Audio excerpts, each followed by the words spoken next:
बच्चों हम कक्षा 7 की गणित पाठ्य पुस्तक का अध्ययन कर रहे हैं और हमारा चैप्टर चल रहा है बच्चों अध्याय 14, जिसका क्या नाम है बच्चों, सम्मिति। हमने बच्चों इसका एक भाग पूरा कर लिया था और आज हम शुरू कर रहे हैं इसका पार्ट 2। बच्चों आज हम पढ़ेंगे प्रश्नावली 14.1 के प्रश्न संख्या 1 से 5 तक के सभी क्वेश्चनों को। तो बच्चों सबसे पहले देखो क्वेश्चन नंबर 1। निम्नलिखित छेद की हुई आकृतियों की प्रतिलिपियां बनाकर उनमें से प्रत्येक की सममित रेखाएं ज्ञात कीजिए। अब बच्चों हमें एक आकृति दी हुई है, इसकी हमें सममित रेखाएं ज्ञात करनी है, अर्थात ऐसी रेखा जिसके अनुदिश दोनों भाग एक दूसरे के संपाती हो या दर्पण प्रतिबिंब हो। तो ऐसी रेखा हमें निकालनी है। बच्चों देखो सबसे पहले ए आकृति दी हुई है, तो ए आकृति की सममित रेखा बनाओ जिसके अनुदिश दोनों भाग दर्पण प्रतिबिंब हो। तो बच्चों इसमें देखो ये रेखा, हमने एक रेखा खींच दी, तो ये रेखा इसकी क्या हो जाएगी, सममित रेखा। ठीक है बच्चों, दोनों सबको दिख रहा है। इस आकृति के अनुदिश देखो इधर वाला भाग उधर के भाग का दर्पण प्रतिबिंब है, तो ये रेखा इस आकृति की सममित रेखा हो जाएगी। तो पहले आकृति में सममित रेखा खींच दी हमने। दूसरी आकृति देखो बी में अगर सममित रेखा खींचनी है तो क्या हम सीधी रेखा खींच सकते हैं? सीधी रेखा में देखो इधर दो बिंदु है, तो इनका इधर प्रतिबिंब तो कुछ है ही नहीं, तो हमें ऐसी रेखा सोचनी होगी जिसके लिए ये दर्पण प्रतिबिंब बने। तो बच्चों ध्यान से देखो, एक रेखा खींच रहा हूं मैं। इस रेखा के अनुदिश दोनों बिंदु भी एक दूसरे के दर्पण प्रतिबिंब है और इधर का भाग और इधर का भाग, सममित रेखा के दोनों तरफ के भाग एक दूसरे के दर्पण प्रतिबिंब है या सममित है या संपाती है। तो बच्चों ये क्या हो जाएगी, इसकी सममित रेखा। ऐसा बच्चों अपने दिमाग से हल करना है कि हमें सममित रेखा ऐसी जगह खींचनी है जिसके दायां भाग और बायां भाग दोनों दर्पण प्रतिबिंब हो एक दूसरे का। तो बच्चों बी समझ में आ गया सभी के? ए की तो सममित रेखा ये है और बी की ये विकर्ण है इसका। अब देखो आगे सी आकृति में ये दो बिंदु दिए हुए हैं, इसकी सममित रेखा खींचनी है। तो सममित रेखा कौन सी हो जाएगी, ये रेखा जो इन दोनों बिंदुओं के बीच से जाती है। ठीक है बच्चों, दोनों बिंदुओं के बीच से जाने वाली रेखा क्या हो जाएगी, सममित रेखा। इस रेखा के ऊपर का और नीचे का भाग दोनों बराबर हैं। ऐसे बच्चों डी में देखो, डी के लिए भी ये रेखा सममित रेखा हो जाएगी।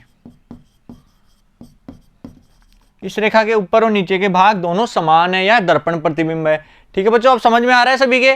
तो हमें केवल सममित रेखाएं ज्ञात करनी है जिनके लिए ये आकृतियां क्या हो जाए, सममित आकृतियां बन जाए। ठीक है बच्चों, अब देखो आगे ई दे रखा है। अब ई को हम देखो अलग से बना लेंगे।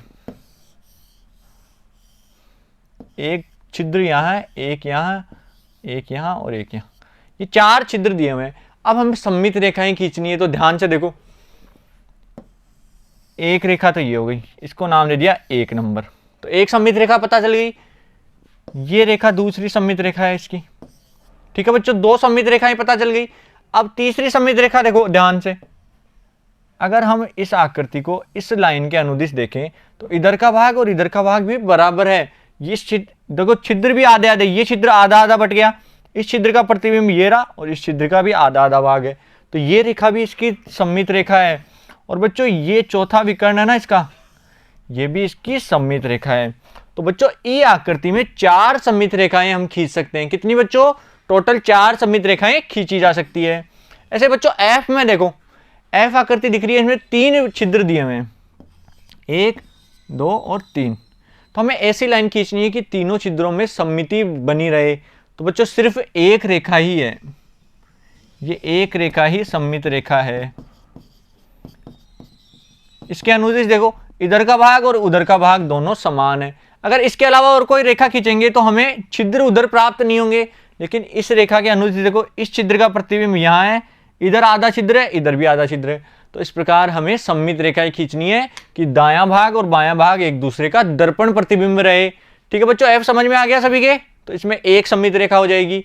अब देखो आगे जी के अंदर हमें सममित रेखा खींचनी है, तो जी क्या सममित रेखा कौन सी हो जाएगी, ये रेखा जो इनके बीच में से जा रही है ना, ये रेखा ही इसकी सममित रेखा हो जाएगी। क्योंकि इस रेखा के अनुदिश देखो बायां भाग और दायां भाग दोनों दर्पण प्रतिबिंब है। अगर यहाँ दर्पण रख देना तो इस भाग का प्रतिबिंब यही बनेगा दर्पण के अंदर। ठीक है बच्चों, समझ गए सभी? तो जी वाला समझ में आ गया। अब देखो एच चित्र के अंदर हमें सममित रेखा खींचनी है, तो सममित रेखा कौन सी हो जाएगी, जिसकी दोनों तरफ के भाग एक दूसरे के प्रतिबिंब रहे। तो देखो केवल ये वाली लाइन, इस एक रेखा के अनुदिश ही ऊपर का भाग और नीचे का भाग दोनों एक दूसरे के सममित हैं, तो इसको कर देंगे हम सममित रेखा। ठीक है बच्चों, समझ में आ रहा है सभी को। तो हमने सममित रेखा बना दी इस एच के भी।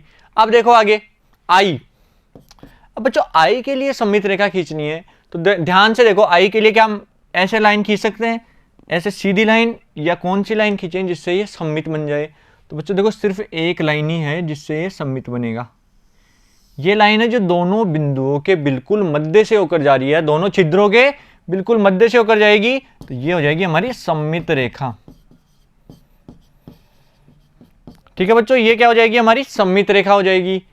आई समझ में आ गया सभी के। अब देखो जे के लिए हमें सममित रेखा बनानी है, तो जे के लिए सममित रेखा देखो, एक रेखा तो ये हो गई, इस रेखा के अनुदिश बायां भाग और दायां भाग दोनों समान है। और बच्चों एक रेखा हम ऐसे भी बना सकते हैं जो दोनों छिद्रों के मध्य से होकर जाएगी, तो इसके लिए भी ऊपर का भाग और नीचे का भाग समान हो जाएगा, तो इसके अंदर भी दो सममित रेखाएं हम खींच सकते हैं। तो जे समझ में आ गया सभी को। तो बच्चों अपनी अपनी कॉपी के अंदर लेके सभी डायग्राम बनाने हैं और सममित रेखाएं खींचनी है, बिना देखे खींचनी है बच्चों। आप बिना देखे सोल्व करोगे ना तो आपको अच्छे से समझ में आएगा। आगे देखो, आगे है के के लिए हमें सममित रेखाएं खींचनी है। तो बच्चों देखो एक सममित रेखा तो ये वाली, इसको नाम दे दिया 1 नंबर। दूसरी सममित रेखा ये हो गई हमारी दूसरी सममित रेखा।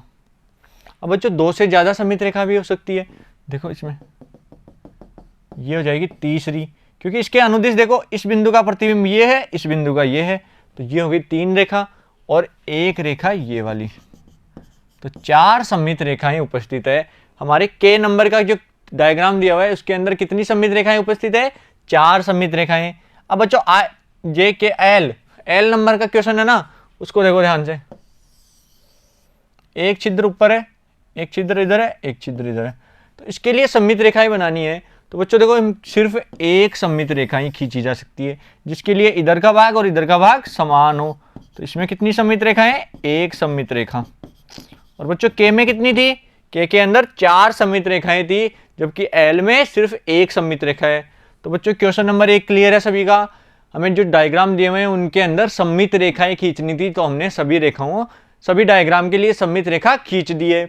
अब देखो आगे क्वेश्चन नंबर 2, नीचे सममित रेखाएं दी हुई है तो अन्य छिद्र ज्ञात कीजिए। अब बच्चों हमें एक तरफ का भाग दिया हुआ है और सममित रेखा भी दी हुई है, तो हमें दूसरे भाग की तरफ का जो छिद्र है ना, उस छिद्र को ज्ञात करना है कि कहाँ उपस्थित होगा। तो बच्चों सममित रेखा क्या करती है, किसी भी आकृति का दर्पण प्रतिबिंब हमें दिखाती है।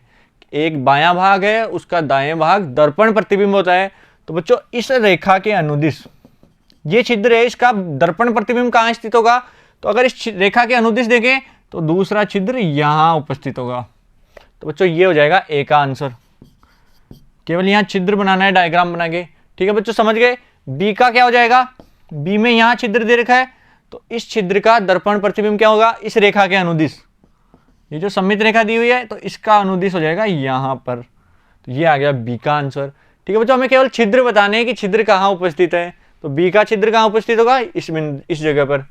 ऐसे बच्चों आगे देखो सी में एक त्रिभुज की आकृति दी हुई है, एक छिद्र यहां दिया हुआ है, तो दूसरा छिद्र कहां होगा, इस रेखा के अनुदिश बताना है। अब तो सममित रेखा के अनुदिश छिद्र कहां उपस्थित होगा, इस जगह पर, जिससे क्या है ये दोनों एक दूसरे के दर्पण प्रतिबिंब बन जाए। ठीक है बच्चों, दिख रहा है सभी को। डी में बताओ, डी में इस रेखा के अनुदिश यहां उपस्थित होगा छिद्र। और बच्चों ई में कहां उपस्थित होगा, देखो ई में 2 छिद्र दिए हुए हैं। कितने छिद्र हैं बच्चों, 2 छिद्र हैं, तो इस ऊपर वाले छिद्र का यहां उपस्थित होगा और इस छिद्र का यहां उपस्थित होगा। तो हमने दोनों छिद्रों के दर्पण प्रतिबिंब बनाकर छिद्र बना दिए। ठीक है बच्चों, अब समझ में आ गया सभी के। क्वेश्चन नंबर 2 क्लियर है सभी का।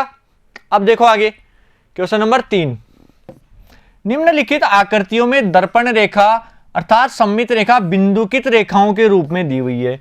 हमें जो बिंदुकित रेखाएं हैं ये क्या है, सममित रेखाएं हैं। बिंदुकित रेखा में प्रत्येक आकृति का परावर्तन करके प्रत्येक आकृति को पूरा कीजिए। अब बच्चों इनका परावर्तन करके पूरी आकृति बनानी है। ठीक है बच्चों, आप बिंदुकित रेखा के अनुदिश एक दर्पण रख सकते हैं और फिर प्रतिबिंब के लिए दर्पण में देख सकते हैं। क्या आपको पूरी की गई आकृति का नाम याद है?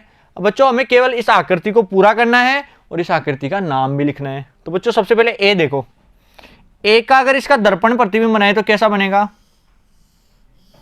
ये ऐसी आकृति बनेगी। ठीक है बच्चों, और ये आकृति कैसी है, जिसकी चारों भुजाएं बराबर हो, तो ये कहलाता है वर्ग। क्या कहलाता है बच्चों, वर्ग। और बच्चों बी की आकृति पूरी करो, देखो इसका दर्पण प्रतिबिंब, यहां से एक लाइन इधर जा रही है तो यहां से एक लाइन इधर चली गई, और एक लाइन ऊपर से नीचे आ रही है तो एक लाइन ऊपर से नीचे आ गई। तो ये टोटल आकृति क्या बन गई, एक त्रिभुजाकार आकृति। तो हम इसको लिख देंगे त्रिभुज। तो बच्चों पहले आकृति पूरी करनी है और फिर आकृति का नाम भी लिखना है। अब देखो इस आकृति को, एक लाइन नीचे जा रही है और एक लाइन इधर आ रही है, तो बच्चों ये आकृति कौन सी बनेगी, ये बनेगी समचतुर्भुज। कौन सी आकृति है बच्चों, समचतुर्भुज। ठीक है बच्चों, समझ में आ गया सभी के। तो हमने तीनों आकृतियों को पूरा किया और इनके नाम भी लिख दिए। आगे देखो बच्चों, तीन आकृति और दी हुई है, तो अब देखो डी आकृति को पूरा करना है। तो हमें देखो इधर एक गोला अर्धवर्त दिया हुआ है, तो इसको हम पूरा कर देंगे। तो बच्चों ये किसकी आकृति बन गई, एक वृत्ताकार आकृति, तो इसका नाम दे देंगे व्रत। क्या नाम दे देंगे बच्चों, व्रत। हमें पता चल गया कौन सी आकृति है, व्रत की। इस आकृति को पूरा करो, देखो ध्यान से, इधर जो लाइन जा रही है उधर भी वो लाइन बनानी है। सबसे पहले ऐसे, फिर ऐसे, फिर ऐसे। अब बच्चों बताओ ये कौन सी आकृति है, इसमें देखो 5 भुजाएं हैं और सभी भुजाओं की लंबाई बराबर है, तो ये हो जाएगा समपंचभुज। क्या हो जाएगा बच्चों, समपंचभुज की आकृति है।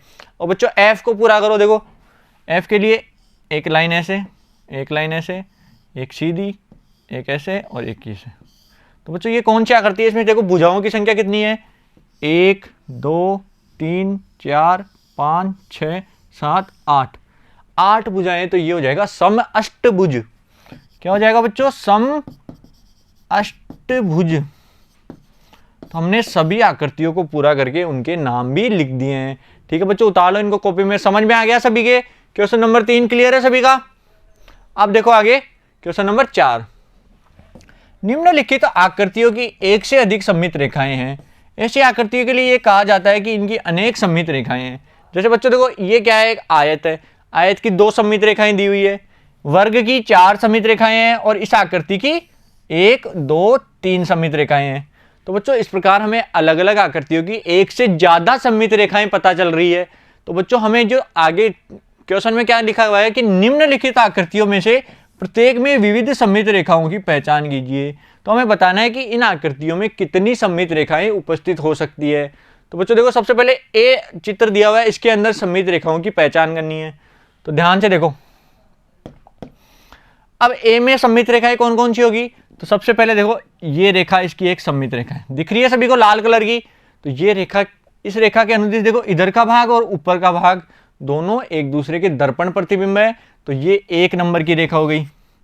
अब बच्चों दूसरी रेखा ध्यान से देखो, ये रेखा है ना, इस रेखा के अनुदिश भी इसके इधर का भाग और नीचे का भाग दोनों क्या है, एक दूसरे के दर्पण प्रतिबिंब। तो ये दोनों रेखाएं सममित रेखाएं हो गई और ये हो गई इसकी तीसरी रेखा। तो बच्चों ये 2 नंबर, ये 3 नंबर। तो आकृति ए में कितनी रेखाएं सममित है, 3 सममित रेखाएं हैं। तो इसका आंसर हो जाएगा सममित रेखाएं कितनी हो गई, 3। ठीक है बच्चों, सममित रेखाएं कितनी है, 3। अब बच्चों बी में बताओ, बी में कितनी रेखाएं सममित है। तो बी की सममित रेखाएं देखो ध्यान से। अब बी में देखो एक तो ये रेखा, इस रेखा के अनुदिश क्या यह आकृति सममित है। इस रेखा के ऊपर का भाग और नीचे का भाग एक दूसरे के दर्पण प्रतिबिंब बन रहे हैं। और एक रेखा ये वाली देखो, इस रेखा के बाईं तरफ का भाग और दाईं तरफ का भाग दोनों एक दूसरे के सममित हैं, यानी एक दूसरे के दर्पण प्रतिबिंब है। तो बच्चों इस बी आकृति में सममित रेखाओं की संख्या कितनी है, इसमें सममित रेखाएं हो जाएंगी 2 के बराबर। तो इसका आंसर तो 3 है और उसका आंसर 2 है। बच्चों समझ में आ गया, हमें रेखाएं खींचनी है, सममित रेखाएं जिसके अनुदिश दोनों भाग एक दूसरे के प्रतिबिंब रहे। और हमें टोटल जो भी रेखाएं बन रही है सभी रेखाएं ट्राई करके देखनी है कि कौन कौन सी रेखाएं सममित रेखाएं हो सकती है। अब देखो इसका सी के अंदर देखो कितनी सममित रेखाएं बनेगी। तो ध्यान से देखो, सी की आकृति दिख रही है सभी को। तो देखो एक रेखा तो ये वाली, ये क्या होगी, 1 नंबर की रेखा। इस रेखा के अनुदिश पूरी आकृति एक दूसरे की सममित है। ऐसे बच्चों देखो, ये 2 नंबर रेखा और ये 3 नंबर रेखा, तो इन तीनों रेखाओं के अनुदिश ये आकृति सममित आकृति बन रही है। तो इसमें सममित रेखाएं कितनी हो जाएगी बच्चों? सममित रेखाएं हो जाएगी 3 के बराबर। ठीक है बच्चों, समझ में आ गया सभी? कितनी रेखाएं सममित हो जाएगी? 3 रेखाएं। डी आकृति में देखो कितनी रेखाएं सममित है, तो डी आकृति में देखो एक रेखा तो ये वाली। ठीक है बच्चों, दिख रही है सभी को? एक रेखा तो ये हो गई और एक रेखा इस विकर्ण के अनुदिश। तो सिर्फ 2 रेखाएं हैं जो इस आकृति की सममित रेखाएं हो सकती है। तो डी में सममित रेखाएं कितनी हो जाएगी? डी की सममित रेखाएं हो जाएगी 2 के बराबर। ठीक है बच्चों, समझ में आ गया सभी के? डी में सममित रेखाएं 2 है, सी में कितनी है? 3 सममित रेखाएं हैं। उतार लो इसको अपनी कॉपी के अंदर। बच्चों समझ में आ रहा है ना सभी को? सममित रेखाएं इस प्रकार खींचनी है कि एक भाग दूसरे भाग का दर्पण प्रतिबिंब रहे। अब देखो ई आकृति दिख रही है सभी को? अब इसमें सममित रेखाएं खींचनी है, तो ध्यान से देखो, एक रेखा तो ये वाली सममित रेखा हो गई। इस रेखा के अनुदिश बायां भाग और दायां भाग दोनों एक दूसरे के प्रतिबिंब है। दूसरी रेखा देखो, ये रेखा दूसरी सममित रेखा हो गई। ठीक है बच्चों, और तीसरी रेखा, इस रेखा के अनुदिश भी सममित है और इस रेखा के अनुदिश भी सममित है। तो बच्चों इस आकृति में 4 सममित रेखाएं उपस्थित है। कितनी है बच्चों? 4 सममित रेखाएं उपस्थित है। तो ई का सममित रेखाएं कितनी हो जाएगी? ई में सममित रेखाएं हो जाएगी 4 के बराबर। यही हमारा आंसर हो जाएगा। ठीक है बच्चों, हमने सममित रेखाएं भी बना दी और लिखना है कि सममित रेखाएं कितनी है? 4 है। एफ में देखो, एफ में सममित रेखाएं कितनी हो सकती है? तो ध्यान से देखो, ऐसी लाइन खींचो जिसके बाएं तरफ और दाएं तरफ का भाग एक दूसरे का प्रतिबिंब रहे। तो बच्चों सिर्फ एक रेखा, ये सिर्फ एक रेखा ही है जिसके अनुदिश ये सममित है। तो सममित रेखाएं कितनी हो जाएगी? 1। यही हमारा आंसर आ जाएगा। ठीक है बच्चों, समझ में आ गया सभी के? एफ आकृति में सममित रेखाओं की संख्या हो जाएगी 1 के बराबर। आगे देखो जी। अब जी में कितनी सममित रेखाएं हैं? तो जी में ध्यान से देखो, एक रेखा तो ये आ गई, इस रेखा के अनुदिश सममित दिख रहा है सभी को। दूसरी रेखा ये वाली, इसके अनुदिश भी सममित है, ये 3 नंबर रेखा और ये 4 नंबर रेखा। तो बच्चों इन चारों रेखाओं के अनुदिश ये आकृति सममित है। तो इसमें जी में सममित रेखाएं कितनी हो जाएगी? जी में सममित रेखाएं आ जाएगी 4 के बराबर। यही हमारा आंसर हो जाएगा। ठीक है बच्चों, समझ में आ गया सभी के? जी में सममित रेखाएं कितनी है? 4 सममित रेखाएं हैं। अब एच में देखो, एच में सममित रेखाओं की संख्या बतानी है। तो ध्यान से देखो, एक रेखा तो ये है जो बिल्कुल ऊपर से नीचे बीच में से जा रही है ना, इस रेखा के अनुदिश सममित है। दूसरी इस रेखा के सममित है, तीसरी इस रेखा के सममित है, इस रेखा के सममित है, इस रेखा के सममित है और एक इस रेखा के भी सममित है।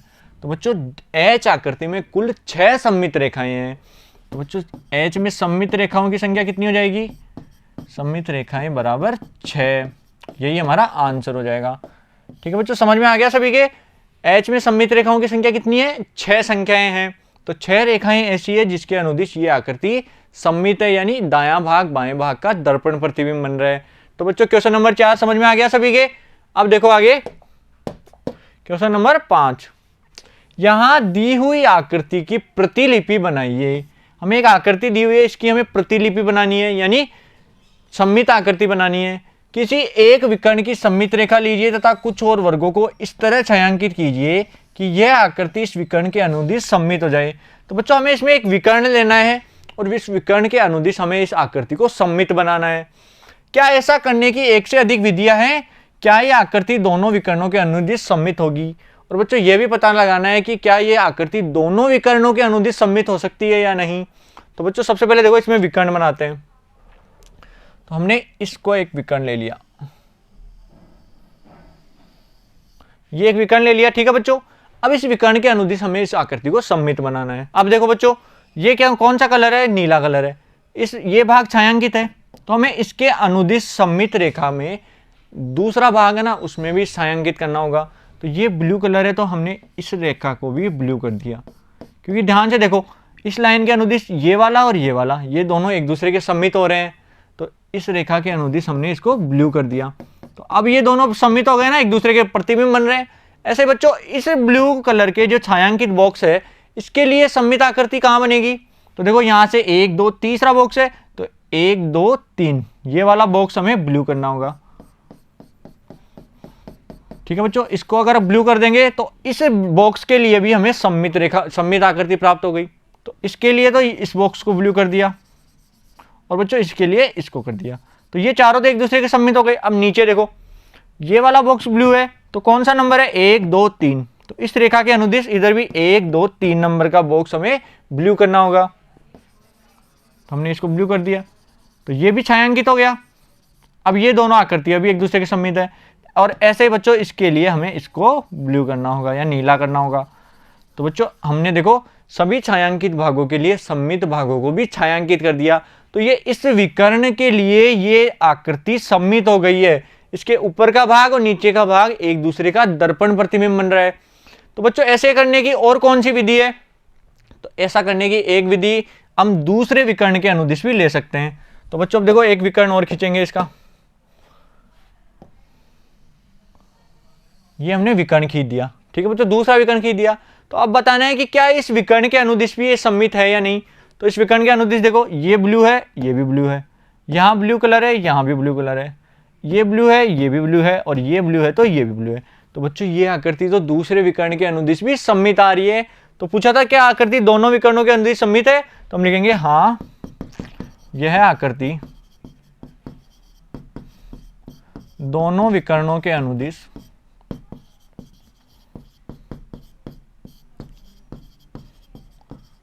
सम्मित है। ठीक है बच्चों, समझ में आ गया सभी के? यह आकृति दोनों विकर्णों के अनुदिश सम्मित हो जाएगी। कब? जब हम इन आकृतियों को एक दूसरे के छायांकित भाग के अनुदिश कलर कर देंगे। ये छायांकित भाग आता तो हमने इस भाग को भी छायांकित कर दिया, ये छायांकित है तो इसको छायांकित कर दिया, ये छायांकित था इसलिए इसको छायांकित किया, और ये छायांकित था तो इस भाग को भी छायांकित कर दिया। तो बच्चों इस प्रकार हम छायांकित करके सभी भागों को सम्मित बना सकते हैं। तो बच्चों क्वेश्चन नंबर 5 सभी का समझ में आ गया? उतार लो इसको अपनी कॉपी के अंदर। बच्चों अपने प्रश्नावली 14.1 का 5 क्वेश्चन तक सभी क्वेश्चन पूरे कर लिए हैं, और बच्चों आशा करता हूँ आपको अच्छे से समझ में भी आए होंगे।